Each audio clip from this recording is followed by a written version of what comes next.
Hey, Alon. Hello. So this is episode 138, and Mhm. this is your third time being here. You were on episode 30, you were on episode 49, and now almost 100 episodes later, you're back again. Yeah. It's possible we make too many episodes. It's Oh, possible. or maybe I'm just a frequent visitor. It's Yeah, all good. it's possible I make too many episodes. It's all good. I'll probably finish 150 just in this year. Wow. Uh, Incredible. so I have a question. Since now you've been here, like this is your third time, you've been a fractional CMO for a while. I'm going to give you a statistic, and then you can tell me what the hell's happening. Mhm. A year ago, I did a search for on LinkedIn worldwide for the phrase fractional chief marketing officer, right? Or fractional CMO, like in quotes with capital OR because you have to capitalize all your ors and ands and nots on LinkedIn. It's picky that way. And there were, I think, approximately 3,000 and change worldwide, most of them in the United States. And I was connected to 23% of them.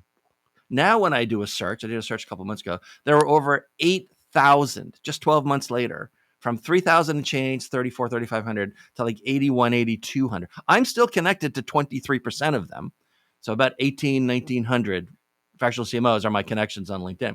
Yeah. But I mean, it's an enormous explosion just in a year. What is happening? It, okay. It's a very interesting topic. So, Okay. first of all, definition. So, fractional is an extremely popular term today, Yeah.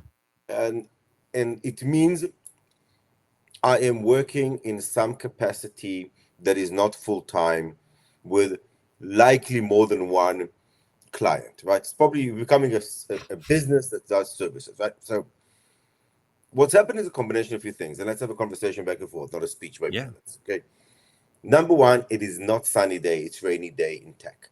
That doesn't mean the whole US and global economy is in problem. No, it's actually a more tech and specifically software, enterprise software and SaaS problem, because coming out from COVID and the hyper growth then, Hmm. super unrealistic growth at all costs setting, the switch was dramatic and relatively quick with high interest rate. And that meant that there's a lot of companies, unfortunately startups, that are not even late stage, not big companies, but the smaller ones, that were not viable anymore, or had to not spend on marketing, go to market as much as they used to, which means a lot of people pretty much lost their job. And that is reason one. Reason one is a lot of people on the bench. Right. And a common thing lately is, oh, I can be a consultant while I look for my next job, which is fine. Nothing wrong Hmm. with that. And we can dissect the pros and cons of that if you want a different day. So that's reason one. A big reason is tech is in trouble. Many smaller companies, like not let's say startup, either ran out of funding or did not see the light, or we had to cut the costs and could not afford to market it full time, or just said, sorry, we need to cut anyway. And one of the first things that goes, unfortunately, we can talk about it later, is marketing. Okay. So a lot of people find themselves on the bench and now they are fractional, whatever, because they're looking for a job. And in the meantime, that's nicer than saying I'm looking for a job. And that's one. And I think it's an important thing and a good thing for people to do that, because it's good to look for a job. Second is, to do with that, it's not a 60 days, I'm looking for a job, 90 days, 120 days. It's becoming a year now for many people. Unfortunately, the most senior they are. That's what I'm hearing. And that means that this fractional thing needs to happen, because you can't just be a year without a job.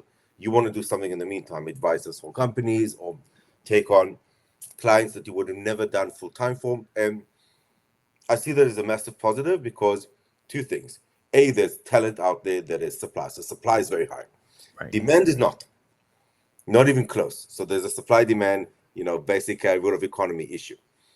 However, companies can now exploit, but not really exploit, take advantage of the situation and bring in good experienced talent earlier on than they could have, to help them with separate things and different things that they need in go to market, even at like 3-4 days a week, as a Hmm. VP marketing earlier on of somebody more experienced. So people actually lowering the titles, going earlier on, reducing the total pay, but getting still enough paid as a part timer. And it's becoming attractive while people are looking for a full time job. And many people are taking 3, 4, 5 months stints, not like a year. I'm different. I'm an interim. I'm talking about fractional right now. They come on Right. for very short time, and then because they're looking full time. So high supply, low demand, and longer time to find a job, and many people looking for a job that are senior. So the market, the economy equilibrium is made us shift a little bit to cost and ability to find a role. So that's number one. Go Okay. ahead. No. Go ahead. So number one is the economy is literacy have, Right. and supply and demand is that. The second thing is related, but not directly related. The more senior people that have done it a few times, being a head of sales, head of marketing, and so forth, have gotten a little bit sick of being in startup to startup to startup, and sometimes being the first grown up in the room, Right. sometimes being the person that is put on the spot first, while the founders, board, CEO continue with the company. Like, oh, we're not at 75% growth, we're at 62. Yeah, I got a market machine's broken. We need to find somebody who's done this before. Mm-hmm. And the turnaround time over the last many years, not just the last 1.5 years, roughly, that has been a challenge of supply and demand, is way too short. CMO and CRO stints are shorter. VP's marketing, VP sales stints are shorter. Yeah. And it takes a toll. People are reaching their 40s and later on. Again, I'm very happy to talk about myself. And seeing that it's really a hard grind. You're putting the entire mindset, approach, taking a while to find the job, taking a while to put in, like, bring the team, bring your people to the job. And then after 16, 18, 20 months, you're done because just things happened. Maybe your fault, maybe not, doesn't really matter. It's hard. Mm-hmm. So not putting your eggs in one basket, but rather trying to find temporary roles, projects, Right. while you diversify and hedge yourself, just like a financial planning, seems to be attractive to people. And that's why people are refusing to go back to full-time roles at little companies, because A, the companies can get in trouble early and you don't have nothing to do with you. B, seems like the go-to-market function has taken a big hit in recent times, and that's a challenge, especially in founder mode on all of those comments, which really drive us crazy. Hmm. All right. Yeah. All right. There's been a little over 200 or so guests, I guess, on the podcast so far, and a handful of times, people who were scheduled let me know, hey, I was fractional, but I was always looking for something permanent, and now I've been hired by somebody, so it's probably not appropriate to be on the podcast, which is correct. That's good. And so, if you're not a fractional CMO, you should not be on this podcast. And so, yeah, and what I'm finding is some of them from the earliest ones. I mean, it's episode 138, right? What I'm finding is it happened very early, like episode 13, I think, and then the first time it happened, and that person was fractional when we talked, full time by the time the episode came out. And so, like, this person actually was fractional when we recorded, but asked that I not air the episode, which I did not. And That's fair. yeah, it's fair. And but that person is now fractional again, because the speed at which people Yeah. are being churned back out again puts them back into the fractional market. So it's a crazy topsy turvy kind of market right now. Yeah. The unfortunate situation, and we can talk about it later on if you want, Mm-hmm. is why are go-to-market leaders, true experienced leaders that have been around for, let's say, over 10 years, 15 years. I've been way more than that. That's a different story. Why is this role more challenging than ever, and the tenure is relatively short, Why is that? I especially want at to mid know. and late stage? Oh, you want to go into it now? Okay. Yeah, let's do it now. Well, okay. So I'll start with marketing and then sales and then go to market together. And I say this a lot, and it's controversial, and people get pissed off, and life is life. So Mm-hmm. marketing has no seat at the table usually, Yeah. because you don't own any of the three main KPIs of the board.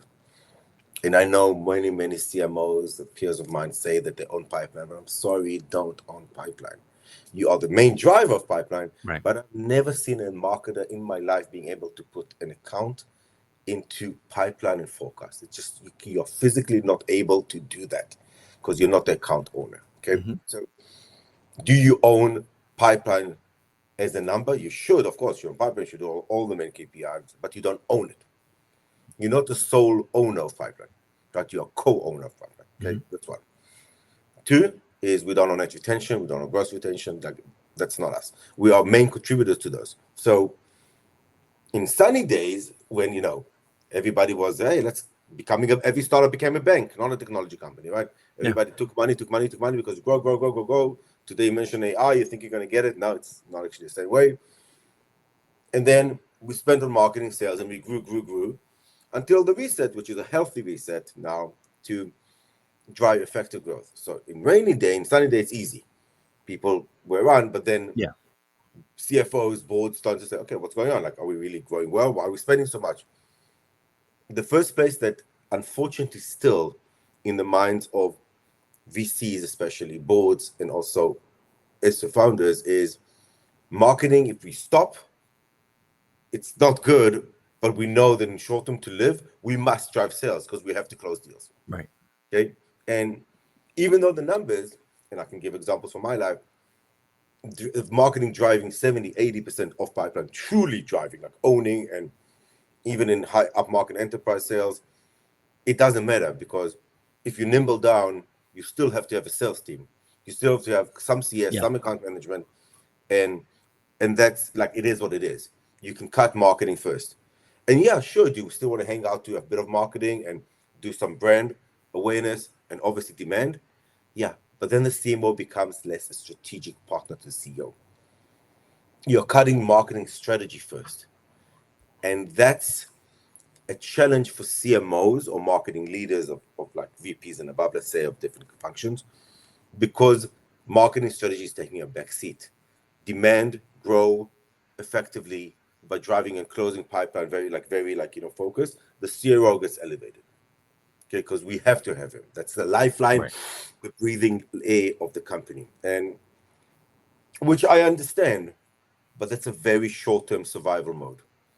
And that is actually not something I truly believe. I think companies should stop that and think always future. Yes, and then take your CMO, make them 2 days a week. That is the perfect time for interim or fractional role.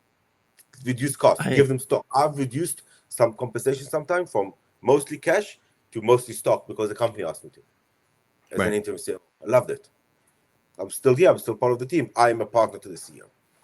Okay, so that's I think one way, the rainy day, Yeah. sunny day conversation I have.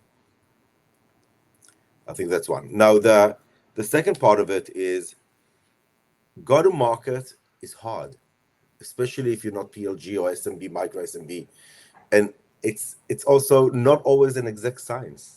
Unfortunately, there's a lot of data points, and there's tons of companies that are helping with that, and I advise a few of them, and it's great. And at the end of the day, if you want to drive effective growth, even very low growth, if your board is telling you it's okay, you don't have to go 40, 50, 70% once you reach 20, 30 million ARR, but we need to not reduce net retention. Most of your spend is now going to retention, account management, AEAM hybrids, making sure you go and focus and close deals well, pipeline acceleration, top of funnel, and even awareness and brand get a back seat by default because that's what you're focused on. So again, it's similar to some point, but it's different because you just need demand. Oh, guys, we just need demand now. We'll work on community, we'll work on awareness, we'll work like Right. later. Right now, we just need demand. And then life cycle marketing steps up and becomes a thing, but you don't need a CMO to manage some marketing. You do need, but they don't think so. So basically, it's a conflict of priorities short term versus long term, and that is extremely bad, I think, for the companies because they're not going to grow later on. You gotta be smart. So my recommendation there is bring a very experienced or take the person you have and Right. just ask them for 6 months, hunker down. Can we make a change? Otherwise, I have to let you go. I think that's a fair question. Yeah. I was listening to a podcast a while back, a few months ago. I don't know when it was made, and someone asked a question that I thought was a good question, and the answer was, I thought, very good. So the question was, why is it that now, even now, a quarter of the way through the 21st century, people still have a hard time justifying or proving an ROI for marketing? I mean, it's a good question. It's a mature function in a company, right? And the answer was a little counterintuitive, I thought.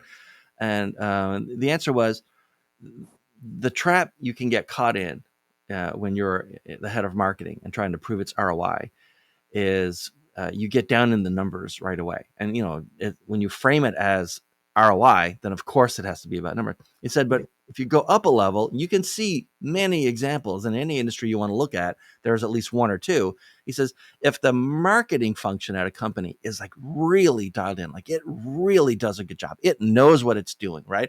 People understand the story inside. He said, when marketing is doing a great job, everyone else in the company gets to play the game of capitalism on easy mode, right?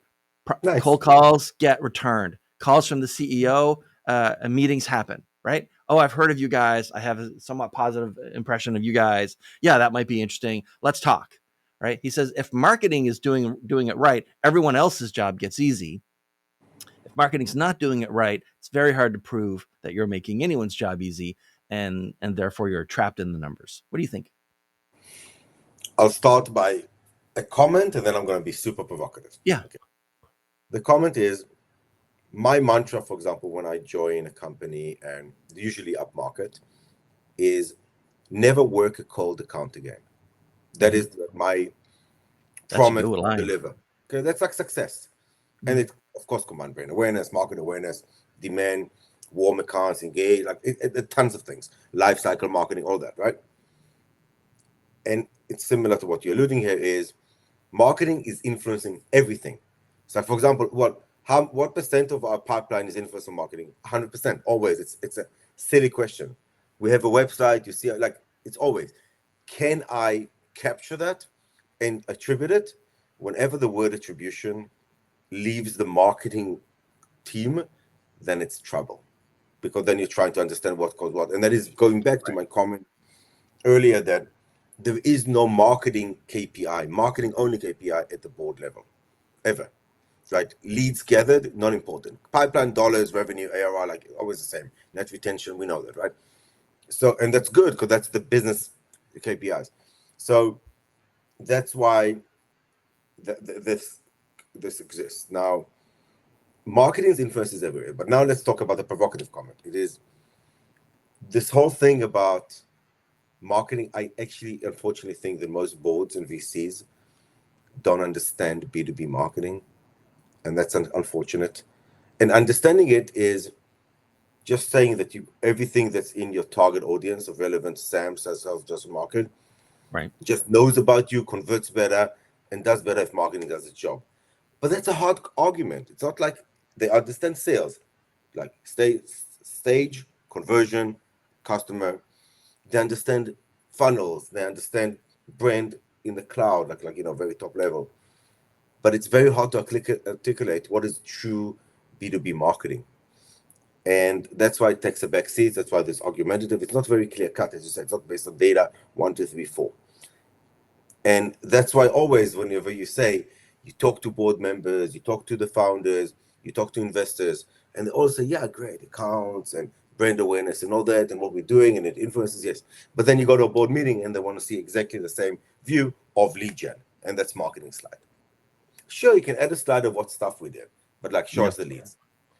And that's, I think, a little bit of a challenge still in modern approach to true effective marketing and effective go-to-market that includes marketing and sales versus what companies and how companies are run are looking for with separate marketing and sales.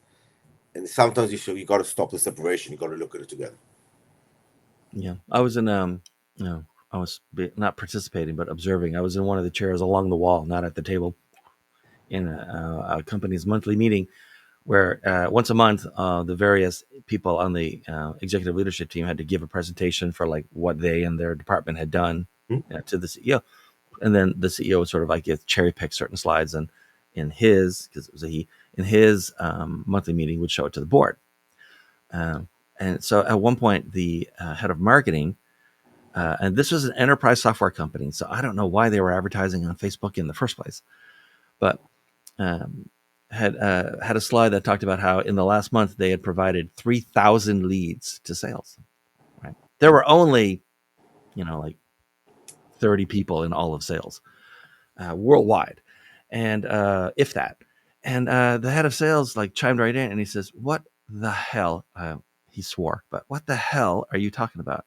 He said, "You gave us 3,000 first names and Gmail addresses. Those aren't leads. They downloaded a PDF, but we'll never have the manpower to follow up with those people or call them.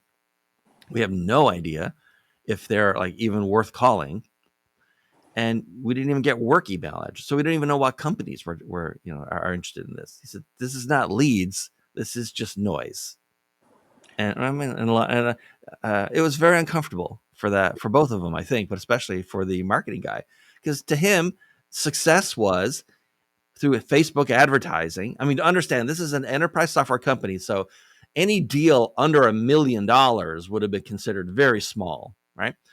And to him, his job was to get a bunch of people to give their first name and Gmail addresses, and then download a PDF talking about one of the company's products. To the head of sales, this was beyond useless. It had negative value because they would never have the resources, and nor should they, to like follow up with that sort of scale. Or and it was a black box. It was very opaque, right? Because it was mostly personal email addresses. They had no idea even what companies might have been interested. So I yeah, mean, I mean a disconnect, right? They have it's an different extreme terminology. scenario of disconnect. And Yeah. again, the funnel or go to market updates to the company, to the board, whatever it is, has to be looked at together. Mm-hmm. Sure, you know who owns different parts, you know which teams, you know what budget related return on pipeline, as I like to measure, and cost per op and payback periods by marketing, by sales are important to measure because you want to know what works. But if you're just showing leads and you're just showing closed one, no, you got to show together. And I've always asked for that, and it's like I come in and I try and convince the Right. companies about it. Um, and to add to that, like another extreme scenario is, unfortunately, I've met CEOs and founders who said, "Oh, I don't understand marketing. It's like why don't we take care of that? Tell me how much. Like, let's look at the budget and all that. But I don't understand. I don't want to get into it. Uh, but we brought you along. Please manage it." Yeah, that concerns me. It's like you don't understand. We'll start understanding. Yeah. You're a CEO. You're a founder. Do you not understand sales? Tell me if your founder CEO comes and tells his board or her board that they don't understand sales, like that's going to be not a pleasant conversation. Or doesn't understand the basics of how their main product is made You're and the what's in it. CEO. Learn, Right? work Yeah. with the CMO, Yeah. and learn. Don't tell me you don't understand it and you don't. It's not a priority for you to understand it right now. Allow them to do it. That Yeah. concerns because eventually Okay. you're going to ask questions which you weren't involved in. All right. So let's talk about a couple of Yeah. other things. Um, in the last few years, especially, like, there have been a lot of new tools, new platforms, even some new thinking about like what marketing is and how to, and then of course the explosion of fractional CMOs. Looking out at marketing today, do you think, and when you talk to your clients, Mhm. uh, do your clients, are they like overrating something that you think there is not worth as much as clients think it is, and are they underrating something that you think they should be paying more attention to? Interesting. Underrating in person and the power of in person, intimate and Right. very focused events. And it's coming to more fruition as people are, again, we're now in a no COVID period for a Mm-hmm. while now, so there's no reason not to do it. But Right. the conception and understanding that events are expensive because they are expensive, Mm-hmm. risky, yeah, because it's cost per head or cost of sponsorship is a risk. But that's where you get the magic, and but you have to have a playbook and understand it. So events are expensive as a perception is an incorrect way. Its events have the ability, if done right, Right. to do incredible leap forward of your pipeline acceleration and also ICP persona, lead gen, true lead gen and demand creation. Companies are starting to get it, but that's like it's undervalued. It's like So events are underrated. correct, like in a And what's massive overrated? overrated is still LinkedIn, I believe, Yeah. but it's overrated because everybody's looking for the best data and the best place to reach the person you want and talk to them. But we need to, again, as people who are on LinkedIn, remember that LinkedIn has a place and it's wonderful. And I've spent in different companies a lot of money on LinkedIn, like significant. And it works, but only for what your journey and your buyer journey tells you. Which persona is it? First engagement, second engagement, third engagement? Is it depending on the on the vertical, on the segment? It does work, but don't make it your lead gen inbound funnel. Right. That's like you got to focus on Yeah. outbound for LinkedIn, and it's not just if you're up market and looking for a high level persona, or even just not even up market, and you're just starting off with like spamming them on LinkedIn for demo requests. Well, don't be surprised if they give you a Gmail address and never show up, or even never even respond. Very high no show rates. So again, LinkedIn is overvalued because everybody looks at it as the place to start putting a lot of money in versus understanding where it is in the buyer journey. All right. Imagine this. Here's our hypothetical for this one. Imagine that you're the head of a company, okay, and you're going to go looking for a fractional CMO. And like you talked about earlier, demand has gone down over for the last little while, but supply has exploded. Yes. So now you have a different kind of problem. It's not that you can't find enough people to talk to find a good one or a great one. It's that there's so much noise versus signal that you've got, 1,000 people applying in 24 hours if you're crazy enough to post a job online. So like, how do you and your team, how do you find a great fractional CMO given sort of the explosion in supply and, people at various levels calling themselves fractional CMOs and stuff? So it's basically you're trying to avoid the inbound, Yeah. explosion, The right? crush. Yeah. Just like in every targeted search, whether it's going after a persona or very enterprise sales motion, it's the same thing when you're looking for somebody who can do the things you're looking for, has the right experience, and hopefully has some cultural fit, which is hard to signal. You need to talk to them first, right? So Right. I would recommend not to post just and look at 1,000 in inbound because it's going to be sprayed and prayed. It's it's a weird tactic, but it's still okay. Go to the network, of people like yourself who've spoken to 200 plus. Go to people like myself or others who know a lot of part-time Yeah. people, and ask, like, I'm looking for this kind of profile. Go to basically go to communities you trust. Now, communities I'm not going to name, communities that are too big, there's going to be, again, it's like inbound again. You're going to Right. say, hey guys, I'm looking for a part-time. Okay, you want fractional? Yeah. Okay, And then you have fractional. 300 DMs in your inbox. Yeah, and then like, it's a popularity contest. Okay, great. Okay, the people who post on LinkedIn 4 times a day are the popularity contest Mm-hmm. winners, but are they actually doing any work or just posting? So that's a good question to ask yourself. So that's a tough one. So I would go to communities you trust. So the inner loops are communities you trust, Right. investors, VCs, board, CEOs of similar business model and stage of your company that say like, do you know or have especially your VCs and your PEs, like your investors, because they might know different portfolio companies, and then look at who has you seen that has done a CMO part that is now fractional, or the other way around, fractionals have moved to CMO, and ask them again. It's a community, it's a network. You got to ask people. Okay, Yeah. put it. Well, Things that I don't like is putting on LinkedIn like, "Hey, I'm looking for the best fractional CMO for cyber." Yeah, but then it's a popularity contest again. Like people tag like random. mm-hmm. To me, that's inbound again. It's like influencer marketing. Everybody's an influencer now because you wrote 17 times on LinkedIn this week. Yeah, that doesn't sift through the noise. Hopefully that helps. Yeah. I had this conversation with a client, and like he's 11 times CMO now over the course of decades. And I just asked because I was curious because I don't have an agency. I don't work for a advertising agencies more so than marketing, but advertising agents tend to be my clients. They're about a quarter of my clients, and because of the kind of writing that I do.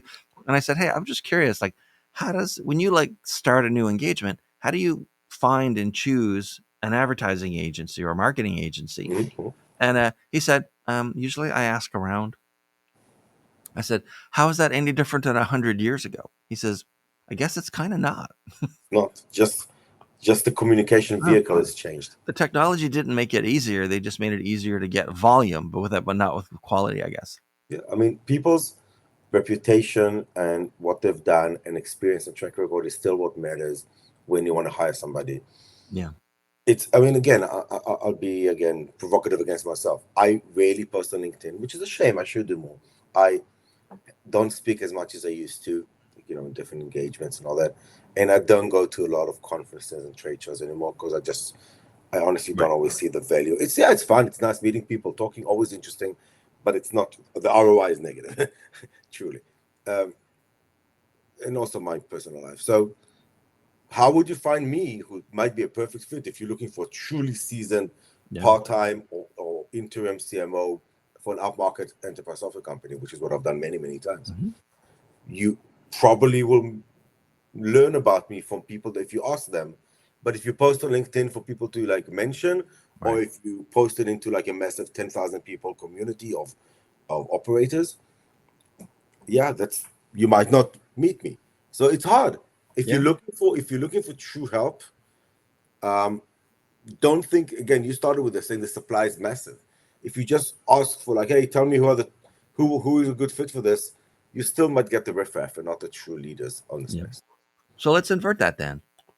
Uh, we talked about companies finding great people. Do you have any tips for, let's say, a fractional CMO?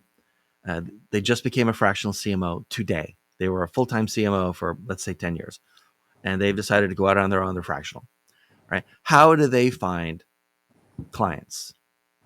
What's So your tip? first of all, it's hard. Even I have Oh, yeah. challenges. Again, being candid, even I have sometimes challenges like finding the next big one. Even though I don't do like five different fractionals at a time, I do only one big client at a time, and I come in as a CMO. Finding fractional executive roles, it's again supply and demand are hard. What I would do is again reach out to network and post in the communities and say, hey guys, I've had these three things that I've done that are different than most people. If Right. anybody knows anybody that's looking for that, good. That's just brand, that's like promoting yourself. And that's okay, it's still good.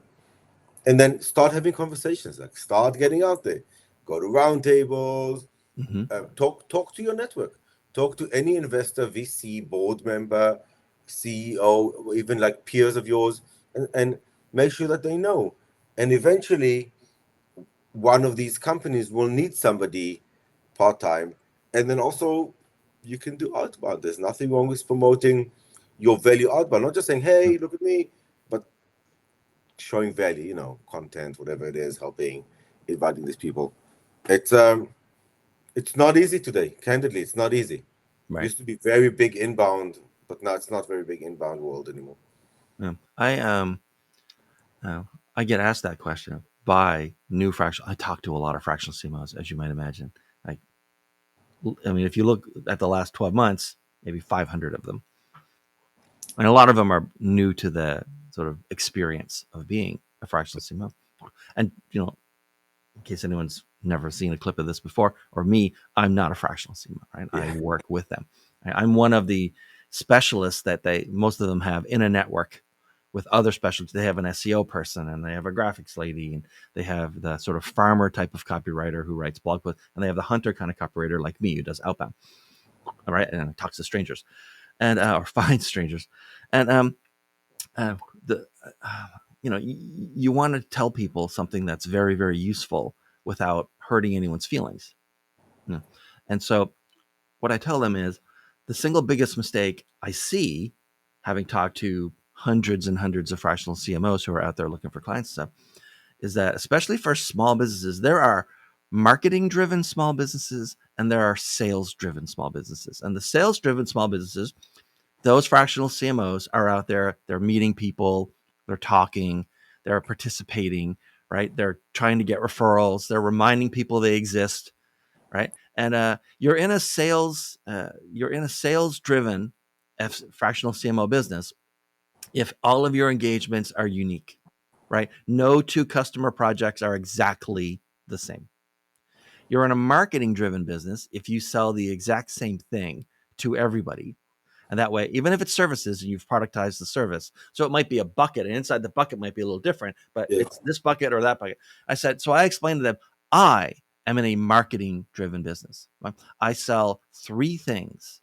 Now, three buckets, and customers can choose, oh, I want the things that are in this bucket, or I want the things Yeah. in this packet. And that's it, right? And so I can be in a market. I can focus on outbound. I can focus on telling the same thing to the world over and over and over, because at some point, some number of them are going to want to like pick up that bucket and give me money for it. I said, you're not in that kind of business. You're a marketer, but you're in a sales business. And I've got clients and a lot of fractional CMO friends who keep trying to look for the new silver bullet, so that they can spend money on a marketing tool because they just don't like sales. I say, you can spend as much money as you want on marketing tools, but you're not a marketing business. So in the end, it's almost always a waste of money. It's a fair point. Yeah. Some number of strangers need to know that you exist and what you sell. And in your case, because what you sell is different in some way or another to every single client, you need to focus on the number of people thing, not the number of know what we sell thing. Because they're going to hire the person instead of first and hire the deliverable second. Yep, very much. Yeah. But people keep wanting to be in the marketing business. I can't blame them. I mean, they're literally in a sales business hired to market to people. And yet, but that's not the business you're in. For sure. Just because you're a doctor who specializes in diabetes means that you need to have diabetes. Like that doesn't help anybody. No, not at all. All right, let's like wrap it up. I have a question for you. Mhm. So, and we talked about the economy a couple of times this point, right? Right now with your clients, how is the economy is up and it's down? Who knows? It's crazy. Like last few years have been crazy, right? Worldwide for the economy. How is that affecting? How is the economy affecting uh, clients or companies' marketing priorities or their budgets right now? I'll address it in three ways. Yeah, sure.